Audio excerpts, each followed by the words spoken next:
recent U.S. and allied NATO military buildup in Eastern Europe, to the extent where there are simultaneously, or practically so, three major war games occurring. So-called Saber Strike, which is occurring in the greater Baltic region, Estonia, Latvia, Lithuania, Poland, Germany. The Baltics operation, Baltops, an annual military exercise of some scope, which includes 100 warplanes and warships, as well as a submarine, and an exercise including in parts of Sweden, called Arctic Challenge within the Arctic Circle, which includes 115 warplanes.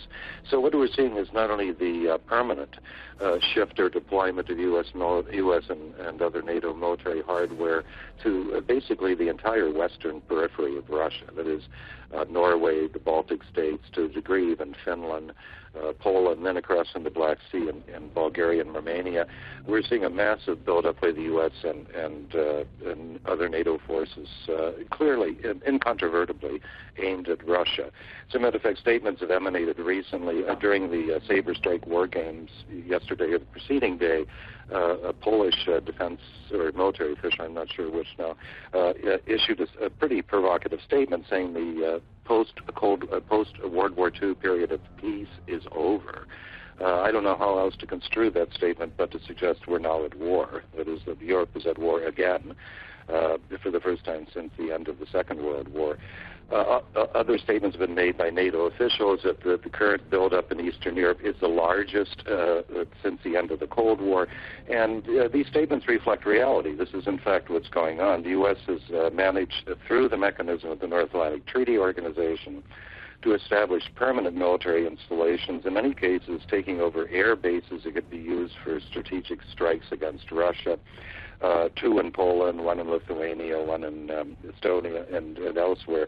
The U.S. has acquired at least 9 military bases in Bulgaria and Romania, and the eastern part of the Black Sea, including at least 3 major air bases. And this is what's been going on gradually since and incrementally since NATO expansion began in 1999, but has been intensified with a vengeance in recent months, to the point where the world truly ought to be alarmed. Not just Europe, but the world ought to be alarmed, because what we are talking about, as the Russian President Putin mentioned yesterday at an event when he signaled that Russia is going to develop 40 new intercontinental ballistic missiles, is that we have a situation fraught with the potential of a direct military conflict between the world's 2 major nuclear powers.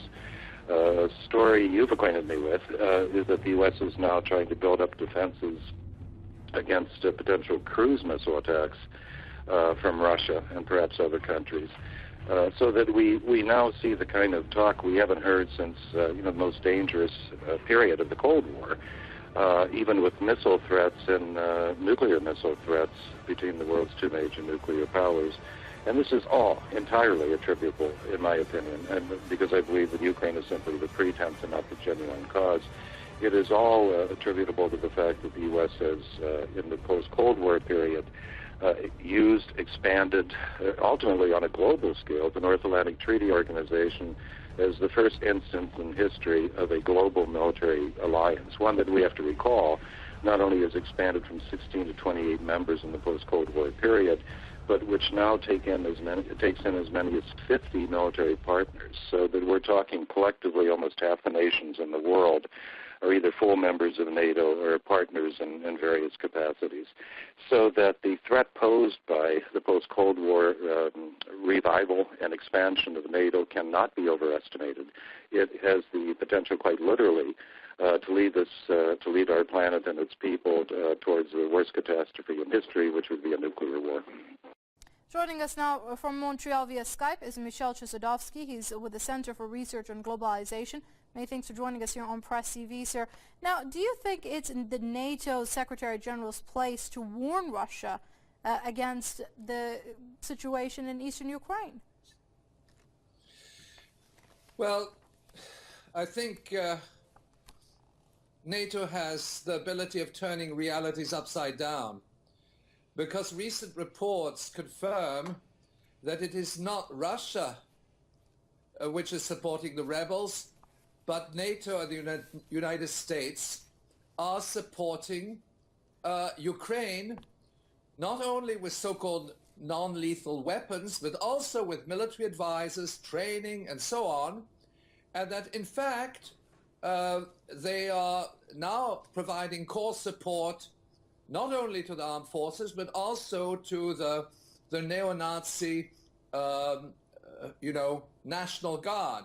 And in fact, the U.S. Congress debated this issue, and they said, yes, we will support the National Guard, but we will not support the Azov Battalion. Other countries, such as Canada, are supporting the Azov Battalion, but I should say that, in effect, while the Azov Battalion has been recognized as a neo-Nazi entity, the right sector Nazi party has an oversight and control over the entire National Guard. And in recent developments, the Ukraine military has been bombing civilian areas, including schools. There's ample documents to that effect. And ironically, NATO is accusing the separatist forces of Donbass of killing their own people, so to speak, when in fact those strikes were perpetrated by Ukraine armed forces.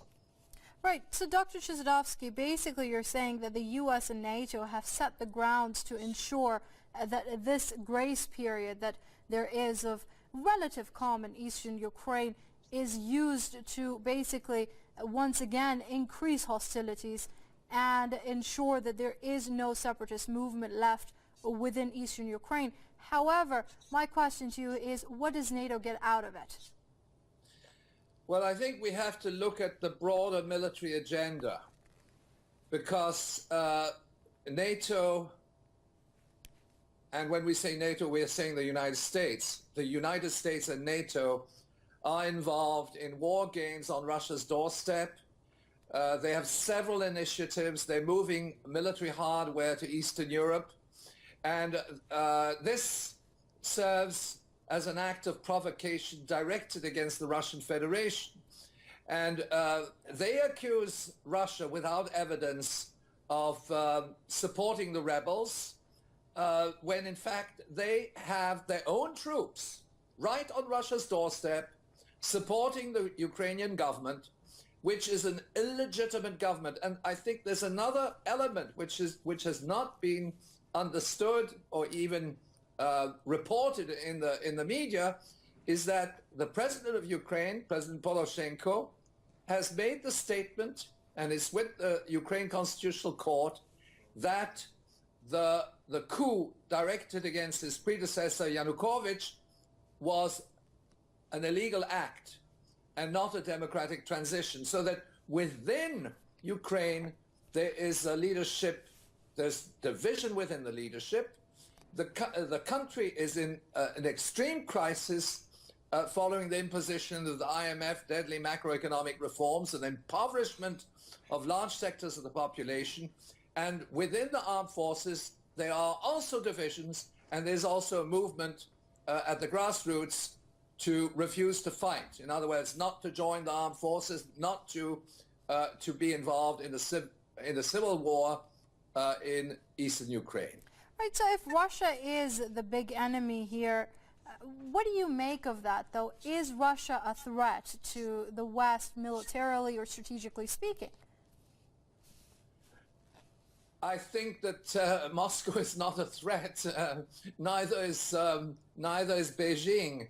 And what the United States is engaged upon is a very dangerous path, because they have adopted the doctrine of preemptive war, and they are, in fact, also saying that they can use nuclear weapons against Russia on a preemptive basis.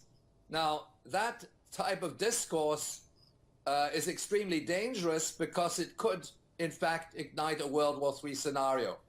When they say that, first of all, when they say that nuclear weapons, the new generation of nuclear weapons, tactical nuclear weapons, are harmless to civilians and can be used against non-nuclear states, and that they're also threatening Russia with nuclear weapons, and this is very clear, it's been debated in the US Congress, we are at a very dangerous crossroads in our history.